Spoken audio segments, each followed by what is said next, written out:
কম্পিউটারটো আমার মানুষে চলায় না পটি খাতলা ডাঙরিয়ার মানুষে চলায় গতিকে তার মানে পটি খাতলা ডাঙরিয়া যি মন যায়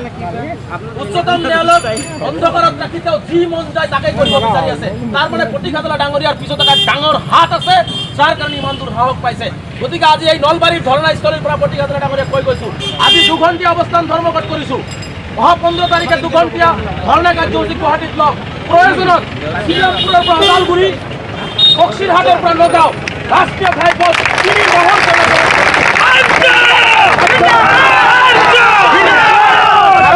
পটি খাতলা ডাঙৰীয়াক আমি স্পষ্টকৈ পটি খাতলাক কৈছো যে আপুনি শুদ্ধ নাগৰিকপন্থী প্ৰস্তুতৰ কাম কৰক কিন্তু আপুনি এনেকুৱা কাম নকৰিব যাতে ভাৰতীয় মানুহখিনি বাদ পৰে এইকাৰণে মই অনুৰোধ জনাইছো আজি পটি খাতলা ডাঙৰীয়াক যে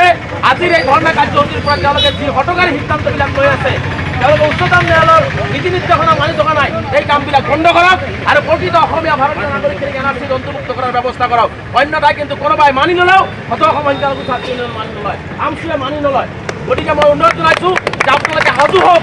আমি পটি খাতলা ডাঙৰীয়া যি অযুক্তিকৰ কথা যি ধৰণে বেমেজালি সৃষ্টি কৰিবৰ কাৰণে বিচাৰিছে আচলতে এনআৰচিখন তেওঁলোকে বিচাৰি থকা নাই কিন্তু আমি স্পষ্টকৈ কৈছো আমাক এনআৰচি লাগিব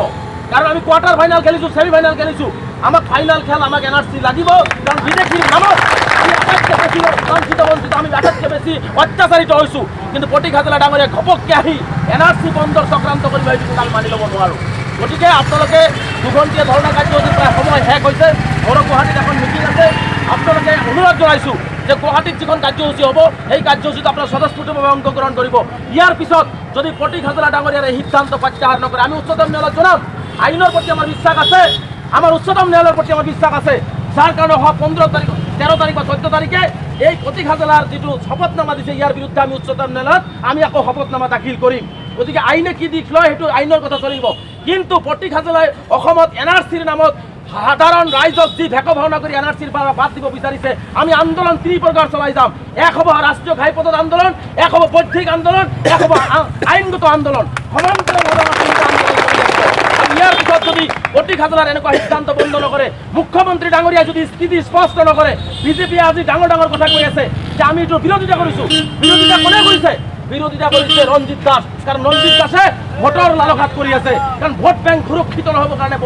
আজি ৰঞ্জিত দাসে এইবিলাক কথা কৈ আছে কিন্তু মুখ্যমন্ত্ৰী ডাঙৰীয়া গভৰ্ণমেণ্টত আছে মুখ্যমন্ত্ৰী ডাঙৰীয়া কিয় স্থিতি স্পষ্ট কৰা নাই কাৰণ এইটোৱে বুজা যায় যে মুখ্যমন্ত্ৰী আৰু আমাৰ পটি খাতলাৰ মাজত বুজাবুজি হৈছে যাৰ কাৰণে এনেকুৱা সাহস পটি খাতলা ডাঙৰীয়াই পাইছে গতিকে মুখ্যমন্ত্ৰীৰ স্থিতি স্পষ্ট কৰিব লাগিব অন্যথাই সদ অসম সংখ্যালঘু ছাত্ৰ ইউনিয়নৰ আহিবলগীয়া দিনবোৰত এক ভয়াৱহ আন্দোলনৰ বাবে অসমৰ মুখ্যমন্ত্ৰী সাজু থাকিব লাগিব গতিকে এইখিনি কথা কৈ আপোনালোকক পুনৰবাৰ সংগ্ৰামী অভিনন্দন জ্ঞাপন কৰি আহিবলগীয়া দিনবোৰত আপোনালোকে আৰু ইয়াতকৈ যি আমি কঠোৰ আন্দোলন গ্ৰহণ কৰিম সেই কঠোৰ আন্দোলনত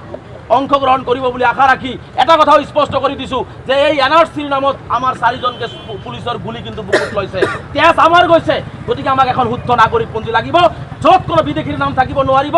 য'ত কোনো ভাৰতীয় নাগৰিকৰ নাম বাদ পৰিব নোৱাৰিব আৰু যদি কোনোবাই চক্ৰান্ত কৰিব বিচাৰে ইয়াৰ পৰিণামো ভয়াৱহ হ'বৰ বাবে সাজু থাকিবৰ কাৰণে মই সকীয়াই দি আপোনালোকক পুনৰবাৰ সংগ্ৰামী অভিনন্দন জ্ঞাপন কৰি আমাৰ স্মাৰক পত্ৰ দিয়াৰ সময় হৈ গৈছে গতিকে আমি স্মাৰক পত্ৰ দিম আৰু আপোনালোকে নিজাববীয়াকৈ নিজৰ নিজৰ অঞ্চললৈ গুচি যাব আৰু আগন্তুক দিনত যি কেন্দ্ৰীয় সমিতিয়ে কাৰ্যসূচী লয় জিলা সমিতিয়ে যি কাৰ্যসূচী লয় এই কাৰ্যসূচীত পূৰ্ণ সহযোগিতা কৰিবলৈ আশা ৰাখি মই বক্তব্য শেষ কৰিছোঁ লগতে এটা কথা অনুৰোধ জনাইছোঁ যে মই যদিও ধৰ্ণাস্থলী হয় মই জিলা সভাপতিকে আদি কৰি জিলাৰ যিমান কৰ্মকৰ্তা আছে মই সকলোকে অনুৰোধ জনাম যে আমাৰ মাজত অলপ খামখেয়ালি আছিলে ইতিমধ্যে সকলো শেষ হৈ গৈছে সকলোৱে আন্তৰিকতাৰে এই বিপদৰ মুহূৰ্তত ৰাইজৰ দুৰ্দশাৰ সময়ত আপোনালোকে একত্ৰিতভাৱে সদ অসম সংখ্যালঘু ছাত্ৰ ইউনিয়নৰ পতাকা নগাঁও নলবাৰী জিলাত উৰুৱাই